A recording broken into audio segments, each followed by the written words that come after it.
Good morning student. आज मैं आपको कक्षा 9 का हिंदी पढ़ाने जा रही हूँ और मेरा नाम अनुराधा सिंह है और मैं आज आपको खंड काव्य से साखी पढ़ाऊंगी और साखी को कबीरदास जी ने लिखा है। तो आइए साखी के कवि कबीरदास के जीवन पर हम संक्षिप्त में प्रकाश डालते हैं कि कबीरदास का जन्म कब हुआ था। 1398 ईस्वी में काशी में हुआ था। इनकी मृत्यु 1495 ईस्वी मगहर। जन्म एवं माता ये विधवा ब्राह्मणी से के गर्भ से पैदा हुए थे। इनका पालन पोषण नीरू और नीमा ने किया था। गुरु रामानंद काव्यगत विशेषताएं प्रेम तथा श्रद्धा द्वारा निराकार ब्रह्म की भक्ति, रहस्य भावना में है, धार्मिक भावना, समाज सुधार, दार्शनिक विचार, वर्ड विषय वेदांत, प्रेम महिमा, गुरु महिमा, हिंसा का त्याग, आडंबर का विरोध। और भाषा, इनकी भाषा है राजस्थानी, पंजाबी, खड़ी बोली और ब्रजभाषा के शब्दों से बनी पंचमेल खिचड़ी तथा सधुक्कड़ी। शैली भक्ति तथा प्रेम के चित्रण में सरल तथा सुबोध शैली। छंद है साखी, दोहा और गेय पद। रस तथा अलंकार, उपमा, रूपक तथा भक्ति भावना में शांत रस पाए जाते हैं। तो इस प्रकार मैंने कबीरदास के जीवन पर संक्षिप्त में प्रकाश डाला और आइए हम इनके बारे में 2-4 पंक्तियां यहाँ लिखे हैं, इसको पढ़ते हैं। संबत 1455 में रामानंद से पावरदान, जन्म दिया किसी विधवा ने, उपजा संत कबीर महान। लोक बस त्यक्त मात से पड़ा लहर तारा के पास, पाकर नीरू नीमा ने ले जाकर पाला सहित दुलार। रामानंद का बना शिष्य अनपढ़ किंतु सुविज्ञ महान, साधु संत संगति देशाटन से पाया था बहुविध ज्ञान। आगे चलकर यही महात्मा करके संत काव्य निर्माण, थे पाए निर्गुण भक्तों में ऊंचा गौरवपूर्ण स्थान। तो इनके जन्म से मृत्यु तक में ये कविता लिखा गया है, आप इसे कॉपी में नोट करेंगे। आइए कबीर के जीवनी पर हम प्रकाश डालते हैं कि कबीर का जन्म 1398 ईस्वी में काशी में हुआ था और ये समाज सुधारक तथा कवि थे। इनके जन्म के संबंध में 3 मत है। कोई इनका जन्म काशी मगहर, कोई आजमगढ़ बताता है। अनेक प्रमाणों के आधार पर इनका जन्म काशी ही मानना उचित है। भक्त परंपरा में प्रसिद्ध है कि यह किसी विधवा ब्राह्मणी के गर्भ में रामानंद के आशीर्वाद से पुत्र उत्पन्न होने पर उसने समाज के भय से काशी के समीप लहरतारा के पास फेंक दिया, जहां से नीरू और नीमा नामक जुलाहे दंपति ने इन्हें ले जाकर पाला पोसा और इनका नाम कबीर रखा। इस प्रकार कबीर बचपन से ही हिंदू और मुस्लिम दोनों धर्मों के संस्कार पढ़े। इनका विवाह लोई नामक स्त्री से हुआ था, जिससे कमाल और कमाली नामक 2 संतानें उत्पन्न हुई। कबीर के गुरु रामानंद जी थे, जिनसे गुरु मंत्र पाकर वे महात्मा बन गए। जीवन के अंतिम दिनों में ये मगहर चले गए। उस समय यह धारणा प्रचलित थी कि काशी में मरने से व्यक्ति को स्वर्ग प्राप्त होता है तथा मगहर में मरने से नरक। समाज में जो प्रचलित आडंबरों को, अंधविश्वासों को दूर करने के लिए कबीर अंतिम समय में मगहर चले गए। वे 20 वर्ष तक चेतन हुए और 100 वर्ष तक भक्ति करने के बाद मुक्ति पाई, अर्थात कबीर ने 120 वर्ष की आयु पाई थी। संबत 1455 से 1575 तक 120 वर्ष ही होते हैं। उनके मरने के बाद हिंदू और मुस्लिम में विवाद हुआ। हिंदू इनका दाह संस्कार करना चाहते थे और मुस्लिम इन्हें दफनाना चाहते थे। इस प्रकार दोनों में विवाद हुआ। एक किंवदंती के अनुसार जब इनके 100 पर से कफन उठाया गया तो वहां पे फूल 100 की जगह पर फूल बिखरे पड़े थे और दोनों धर्मों के लोगों ने उस फूल को आधा आधा बांट लिया। इस प्रकार विवाद समाप्त हो गया। इनकी रचनाओं में उन्होंने मंदिर, तीर्थाटन, माला, नमाज, पूजा पाठ आदि धर्म के आचार व्यवहार तथा कर्म कांडों की कठोर निंदा की है। सत्य, प्रेम, सात्विकता, पवित्रता, सत्संग आदि पर विशेष बल इन्होंने दिया है। कबीरदास जी पढ़े लिखे नहीं थे। उन्होंने स्वयं स्वीकार किया है कि मसी कागज छुओ नहीं, कलम गयो नहीं हाथ। वे जो कुछ भी गाते थे उनके शिष्य उन्हें लिख लिया करते थे और उनके शिष्य धर्मदास ने उनके काव्य रचनाओं को विजक नाम से संग्रहित किया और साखी शबद रामायणी इनकी प्रमुख रचना है। इस प्रकार मैंने कबीरदास के जीवनी के बारे में पढ़ाया। अब मैं आप लोग को अगले भाग में साखी का दोहा पढ़ाऊंगी। आज मैं आपको कबीरदास की साखी में आपको दोहा पढ़ाने जा रही हूँ। तो आइए हम पहला दोहा पढ़ते हैं कि सतगुरु हमसु रीझ कर एक कहया प्रसंग, बरसा बादल प्रेम का भीज गया सब अंग। तो इसमें कबीरदास जी ने, इस साखी में कबीरदास जी ने गुरु के महत्व को बताया है कि गुरु का क्या महत्व है और गुरु कैसे प्राप्त होते हैं। गुरु ईश्वर की कृपा से ही प्राप्त होते हैं।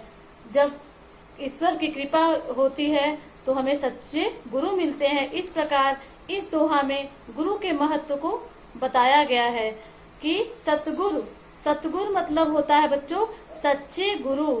सतगुरु हमसु रीझ कर, मतलब सच्चे गुरु ने हमसे, रीझ कर मतलब प्रसन्न होकर के, एक कहा प्रसंग, खुश होकर के एक ऐसी बात समझाई, एक ऐसी ज्ञान की बात बताई जिसको सुनते ही मेरे हृदय में क्या हुआ, ईश्वर के प्रति सच्चा प्रेम उत्पन्न हो गया। वह उपदेश मुझे कैसा प्रतीत हुआ, बरसा बादल प्रेम का भीज गया सब अंग। जो गुरु ने मुझे उपदेश दिया वो मुझे ऐसा प्रतीत हुआ कि मानो ईश्वरीय प्रेम रूपी जल से भरे बादल बरसने लगे हों और उसी ईश्वरीय प्रेम की वर्षा से मेरा अंग अंग भीग गया। कहने का भाव यह है कि सद्गुरु के उपदेश से ही ईश्वर के प्रति प्रेम उत्पन्न होता है। इस प्रकार कबीरदास जी ने कहते हैं कि सतगुरु हमसु रीझ कर एक कहा प्रसंग, बरसा बादल प्रेम का भीज गया सब अंग। सतगुरु ने हमसे प्रसन्न होकर के मुझे ज्ञान की एक ऐसी बात बताई कि जिसको सुनते ही मेरे अंदर ज्ञान का प्रकाश उत्पन्न हो गया और जो ज्ञान का प्रकाश मेरे अंदर समा गया वो किस बात लगा, ऐसा लगा कि जैसे ईश्वर प्रेम रूपी जल से भरे बादल बरसने लगे हों और उसी ईश्वर प्रेम की वर्षा से मेरा अंग अंग भीग गया हो। कहने का भाव यह है कि सद्गुरु के उपदेश से ही ईश्वर के प्रति सच्चा प्रेम उत्पन्न होता है। तो आइए बच्चों हम इसका काव्यगत सौंदर्य बताते हैं। सबसे पहले हम संदर्भ लिखेंगे, फिर प्रसंग लिखेंगे, फिर काव्यगत सौंदर्य। काव्यगत सौंदर्य में देखिए कि भाषा क्या है, कबीरदास की भाषा सदुक्कड़ी, और रस इसमें कौन सा है, शांत रस। उसके बाद से छंद क्या है, तो ये दोहा छंद है। उसके बाद से अलंकार तो रूपक अलंकार है। तो इस प्रकार बच्चे हम पहला दोहा पढ़ा चुके हैं। अब दूसरा देखिए, राम नाम के पट तरे देवे को कुछ नाय, क्या ले गुरु संतोष ये हौस रही मन माय। राम नाम के कबीरदास जी ने इसमें कहा है कि कबीरदास जी कहते हैं कि जिस गुरु ने मुझे ज्ञान दिया है उसके बदले में मेरे पास देने के लिए उनके पास कोई दक्षिणा नहीं है। ये हम प्रसंग बताए हैं कि जो गुरु ने मुझे ज्ञान दिया है उसे दक्षिणा के रूप में मेरे देने के लिए मेरे पास उसके बराबर कुछ भी नहीं है। इस प्रकार बच्चों देखिए व्याख्या है कि राम नाम, कहना है कि जो मेरे गुरु ने जो राम नाम रूपी अमूल्य वस्तु मुझे दिया है उसके बदले में दक्षिणा देने के लिए मेरे मन में कुछ भी नहीं है। राम नाम के पटतरे, राम नाम रूपी जो अमूल्य वस्तु दी है, पटतरे मतलब उसके बराबर उसके समान, देवी को कुछ नाय मतलब देने के लिए कुछ भी नहीं है। जो राम नाम रूपी अमूल्य वस्तु गुरु ने दी है उसके बदले में देने के लिए गुरु को मेरे पास कुछ भी नहीं है। क्या ले गुरु संतोषिए, क्या ले मतलब क्या देकर मैं गुरु को संतोष करूं, मैं संतुष्टि पाऊं। हौस मने होता है अभिलाषा, हौसला, रही मन माय, ये मेरे मन में यही अभिलाषा होती है कि मैं कुछ दूं लेकिन मेरे मन ही मन में यह अभिलाषा रह जाती है, क्योंकि जो गुरु ने मुझे अमूल्य वस्तु दिया है उसके बदले में उसके अनुरूप मैं दक्षिणा देने में उन्हें असमर्थ हूँ। इसलिए इसमें ईश्वर प्रेम के सद्गुरु की कृपा से ही संभव है। इस प्रकार गुरु के महत्व को इसमें भी बताया गया है कि जो गुरु ने मुझे ज्ञान दिया है, जो भी उसके बराबर मेरे पास देने के लिए कुछ भी नहीं है, और मेरे मन में बार बार यही अभिलाषा होती है कि मैं उसके बदले में गुरु को कुछ दूं, लेकिन उसके समान इस दुनिया में कोई चीज नहीं मिलता है जिससे मैं गुरु को दे करके संतोष करूं। आइए इसका काव्यगत सौंदर्य देखते हैं। इसमें भाषा है सदुक्कड़ी, शैली मुक्तक होगा, और रस क्या होगा बच्चों? रस होगा शांत, और अलंकार अनुप्रास अलंकार होगा। इस प्रकार हम इसका काव्यगत सौंदर्य बताएं। इसके पहले मैंने आपको साखी का 2 दोहा पढ़ाया था। आइए अब तीसरा दोहे का अर्थ आपको मैं बताती हूँ। तो देखिए, ज्ञान प्रकाश्या गुर मिल्या सो जिन बिसरी जाय, जब गोविंद कृपा करी तब गुरु मिल्या आय। तो इसमें प्रसंग होगा बच्चों कि जब हमें गुरु मिलते हैं और जब हमें सच्चे गुरु मिलते हैं तभी हमें ज्ञान की प्राप्ति होती है। और गुरु किसकी कृपा से मिलते हैं? तो गुरु भगवान की कृपा से मिलते हैं। तो इस प्रकार मैंने प्रसंग बताया। आइए व्याख्या बताते हैं कि कबीरदास जी इसमें कहे हैं कि ईश्वर की महान कृपा से गुरु मिलते हैं, और इस सच्चे गुरु ने तुम्हें क्या किया है? तुम्हारे अंदर ज्ञान का प्रकाश दिया है। तो हे जीवात्मा, कभी ऐसा न हो कि तुम उस गुरु को भूल जाओ, क्योंकि जब ईश्वर की असीम कृपा होती है तभी गुरु मिलते हैं। इसीलिए अगर हमें सच्चे गुरु मिल जाएं तो उन्हें कभी भूलना नहीं चाहिए। इस प्रकार बच्चों काव्यगत सौंदर्य में है, इसमें शांत रस है, और छंद दोहा छंद, और इसमें भाषा है सदुक्कड़ी, और अलंकार है अनुप्रास। इस प्रकार दूसरा देखिए, माया दीपक नर पतंग भ्रम भ्रम ईवे पड़न, कह कबीर गुरु ज्ञान थे एक आध उबरंत। तो इसमें बच्चों इसका प्रसंग होगा कि इसमें माया की प्रबलता के बारे में बताया गया है कि इसमें माया की प्रबलता और गुरु के उपदेश की महत्व को इसमें बताया गया है कि ये संसार क्या है? ये संसार माया के दीपक के समान है, और मनुष्य किस प्रकार है? मनुष्य पतिंगे के समान है। जिस प्रकार पतिंगा क्या करता है? दीपक के सौंदर्य पे मुग्ध होकर के अपने प्राणों को दे देता है, उसी तरह से मनुष्य माया पर मुग्ध होकर के, माया के भ्रम में पड़ करके अपने आप को मिटा देता है। और गुरु के उपदेश से शायद एक ही आध लोग इससे छुटकारा पा जाते हैं। तो इसमें काव्यगत सौंदर्य होगा, इसमें शांत रस है, दोहा छंद है, और अनुप्रास अलंकार है, और भाषा इसमें है सदुक्कड़ी। इस प्रकार तीसरा देखिए, जब मैं था तब गुरु नहीं, अब गुरु है हम नाय, प्रेम गली अतिशा करी, तामे दोन समाय। इसमें इस दोहा में कबीरदास जी ने गुरु तथा शिष्य के बीच एकात्मकता पर बल दिया है कि कबीर कहते हैं कि जब मेरे अंदर मैं अर्थात अहंकार था तो मैं गुरु और स्वयं को दो समझता रहा। अतः मैं प्रेम साधना में क्या हुआ? मैं प्रेम साधना में असफल रहा, क्योंकि प्रेम साधना का मार्ग बड़ा ही सकरा मतलब होता है पतला, बड़ा ही पतला होता है, सकरा होता है, उस पर एक ही होकर ही चला जाता है। जब हमारे अंदर दैत्य भाव अर्थात मैं और तू बना रहेगा तो प्रेम की साधना और गुरु भक्ति संभव नहीं है। इस प्रकार इसका काव्यगत सौंदर्य होगा बच्चों। भाषा है सदुक्कड़ी, शांत रस, दोहा छंद और अनुप्रास अलंकार। इस प्रकार चौथा देखिए, भगति भजन हरि नाम है, दूजा दुख अपार, मनसा वाचा कर्मणा, कबीर सुमिरन सार। कि इसमें दिया गया है कि इसका प्रसंग पहले मैं आपको बताती हूँ कि इसका प्रसंग होगा कि भगवान के स्मरण की महत्वता के बारे में बताया गया है कि जिस प्रकार से संसार सागर को पार करने के लिए बच्चों हमें नौका की आवश्यकता होती है, उसी तरह संसार से मुक्ति पाने के लिए भगवान की भक्ति की आवश्यकता होती है। जो मन से, वचन से, कर्म से ईश्वर का स्मरण करता है, वही मूल तत्व होता है।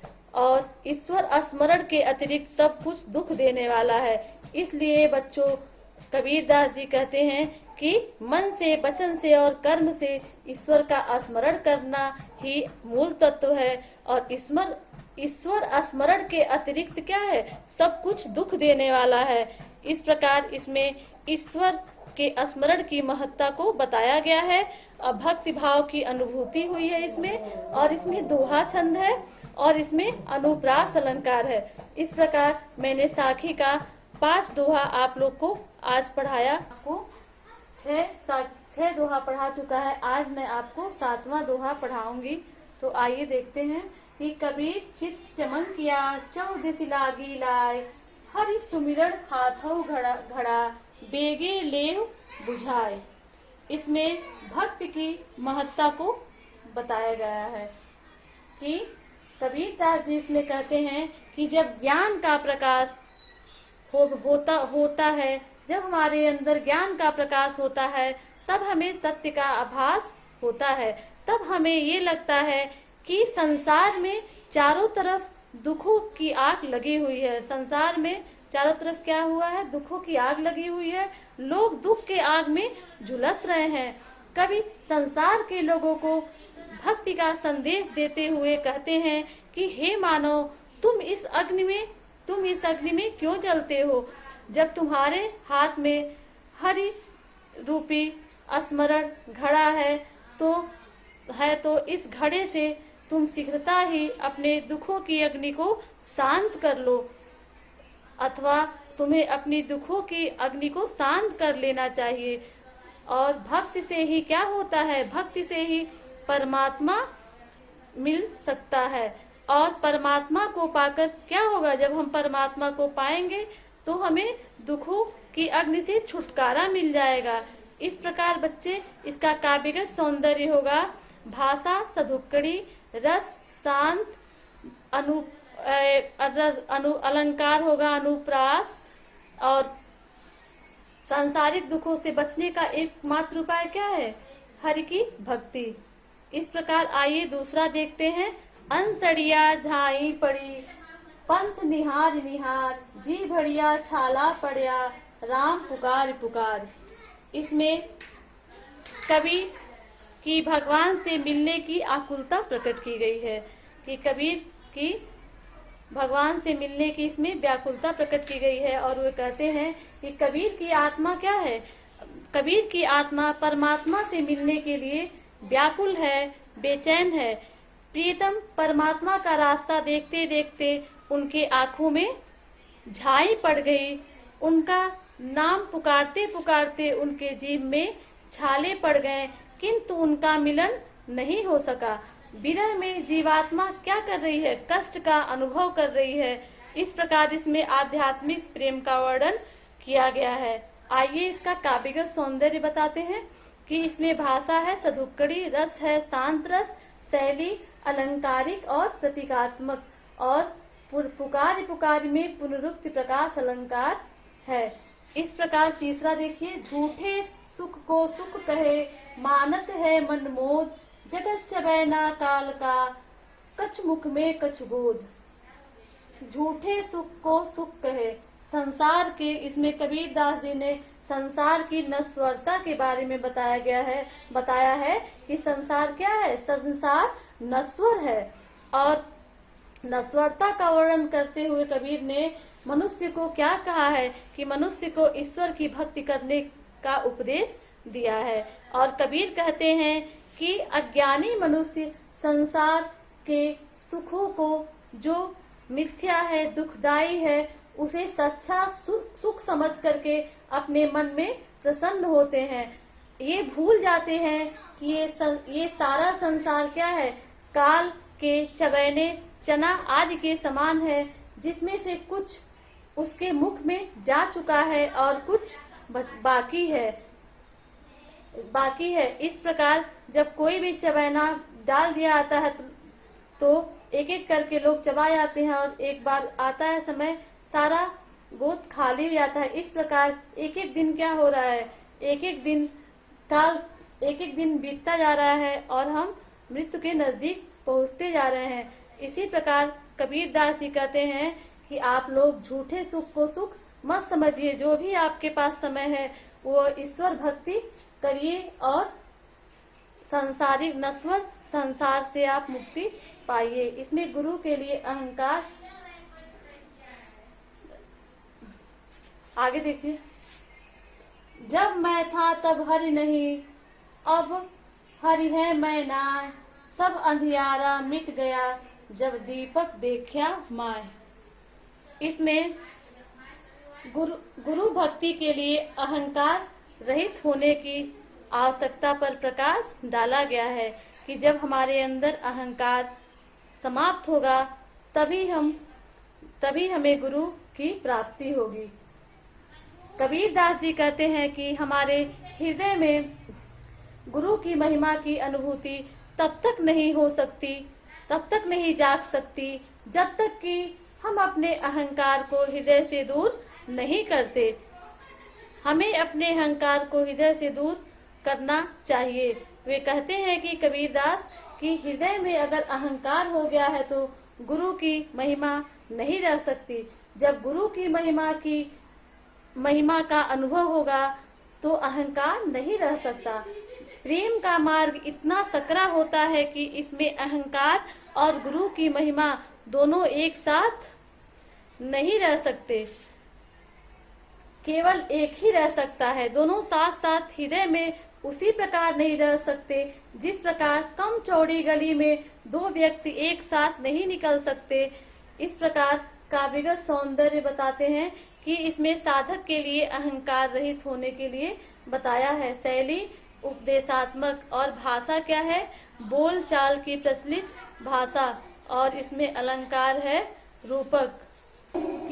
कबीर कहा गर्मियों ऊंची देख आवाज, काल पर भव लोटरा ऊपर जामे घास। तो इसमें कबीरदास जी ने ये बताया है कि हमें कभी अपने ऊंचे स्थान को देख करके घमंड नहीं करना चाहिए। और कबीरदास जी ने संसार की नश्वरता को बताते हुए कहते हैं कि हे मनुष्यों, तुम इस संसार में अपने ऊंचे स्थान पाकर घमंड क्यों करते हो? यह संसार क्या है? ये संसार नश्वर है। एक दिन सारा वैभव नष्ट हो जाएगा और नष्ट होकर के धूल में मिल जाएगा और उस पर घास जम जाएगी। इस प्रकार कबीरदास जी कहते हैं कि ये संसार नश्वर है, इसीलिए हमें कभी अपने शरीर पे कभी घमंड नहीं करना चाहिए। एक दिन ये शरीर मिट्टी में मिल जाएगा और जल के राख हो जाएगा और उसके ऊपर घास जम जाएगा। इसीलिए इसमें कबीरदास जी ने घमंड न करने की शिक्षा दी है। आइए इसका हम काव्यगत सौंदर्य देखते हैं। भाषा है सदुक्कड़ी और इसमें अलंकार है उपमा और अनुप्रास और रस है शान, दोहा छंद है इसमें। आइए अगला देखते हैं कि यह ऐसा संसार है जैसा सैंबल फूल, दिन दस के व्यवहार को झूठे रंग न भूल। इसमें आइए इसका प्रसंग हम बताते हैं कि संसार को, ये कबीरदास जी ने संसार को सेमल का फूल बताते हुए अल्पकालीन संसारिक रंगिनियों में न फंसने का उपदेश दिया है कि जो संसार की रंगिनियां हैं उसमें न फंसा जाए। तो इसमें व्याख्या देखिए कि संसार की असारता को बताते हुए कबीरदास जी कहते हैं कि यह संसार सेमल के फूल की भांति सुंदर और आकर्षित है, किंतु इसमें कोई गंध नहीं है। जिस प्रकार तोता क्या करता है, सेमल के फूल पर मुग्ध होकर के उसके सुंदर फल की आशा में उस पर मंडराता रहता है और अंत में उसे निस्सार रूई हाथ लगती है। रुई ही हाथ लगती है। ठीक उसी प्रकार जीव इस संसार की अल्पकालीन रंगीनियों में भूला हुआ है। उसे इस झूठे रंग में सच्चाई को नहीं भूलना चाहिए। इस प्रकार इसमें काव्यगत सौंदर्य है। दिन रस का व्यवहार मतलब होता है थोड़े समय के जीवन। उपमा अलंकार है, भाषा सधुक्कड़ी है और रस शांत है। इस प्रकार तीसरा देखिए, इ अवसर चेत्या नहीं बस जीव पाली दे, राम नाम जाया नहीं अंत पड़े मुख से। इसमें बताते हैं, इस साखी में कबीरदास जी ने कहा है कि मनुष्य योनि पाकर भी यदि हमने समय रहते हुए ईश्वर का स्मरण नहीं किया तो हमारा जीवन क्या है, हमारा जीवन व्यर्थ है।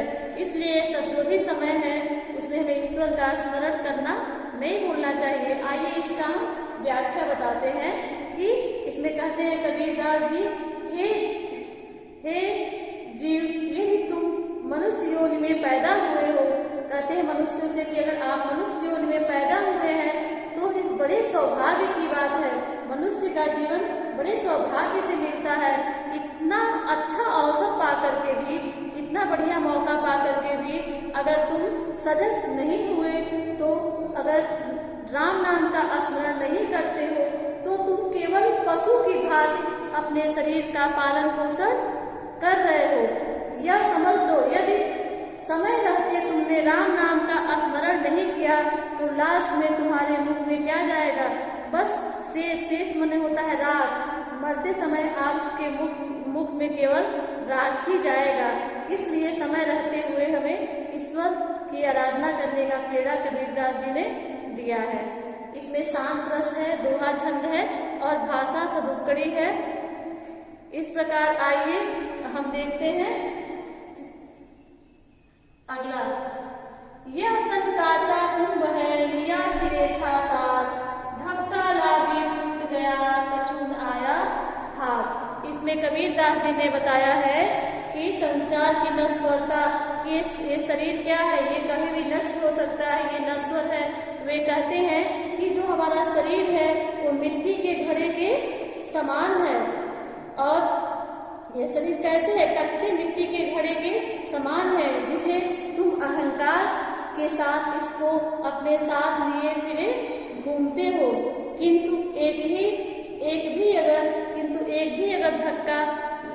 भी धक्का लगेगा तो ये टूट जाएगा। किस तरह से टूट जाएगा, जिस तरह से कच्चा घड़ा टूट जाता है, इस प्रकार अगर शरीर पे एक भी धक्का लगा तो फूट जाएगा, चूर चूर हो जाएगा और तुम्हारा शरीर क्या होगा, एक ही सेकंड में तुम्हारा शरीर नष्ट हो सकता है और